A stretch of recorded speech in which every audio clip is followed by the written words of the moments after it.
Hi guys, ang kwentong ito ay pinamagatang paghingi ng tulong. Paghingi ng tulong. Magandang hapon po. Nais ko lamang ibahagi ang aking storya nung nasa college pa lamang ako.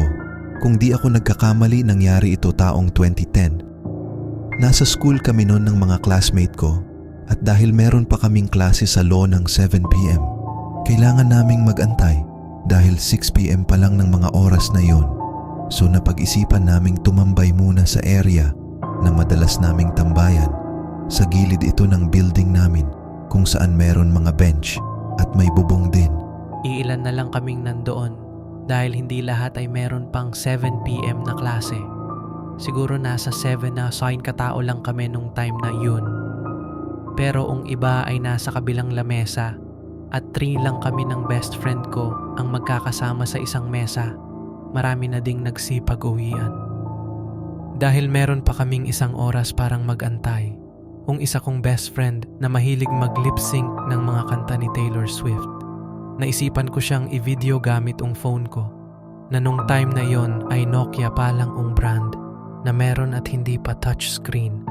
Nasa harapan ko siya sa kabilang bench at nakapagitan sa amin ng mahabang lamesa, habang pinapatugtog ko ang kantang Teardrops on my guitar ni Taylor. Feel naman niyang i-lip sync ito with feelings pa and actions. So kami tawang-tawa naman sa kanya. Kaya after ng video recording naun, naisipan na naming panoorin tatlo. Habang nasa kalagitnaan na kami ng pinapanood na video, nagulat na lamang kami at kinilabutan nung mayroon kaming narinig sa video na isang babaeng umiiyak. Nagkatinginan kaming tatlong magkakaibigan. Hindi lang basta iyak, kundi hagulgol ito at parang napakalapit lamang ng boses. Sa amin na halos matakpan na ang kanta ni Taylor sa video at pagkatapos nagsalita ito ng tulungan niyo ako ng nakakakilabot at nakakatindig. Balahibong boses, sobra kaming natakot at ang iba naming kasama sa tambayan naun ay nagsilapitan at nag-usyoso kung anoong dahilan at sumisigaw na daw kami sa kaba. Pinanood namin sa kanila at pati sila ay sobrang kinilabutan din.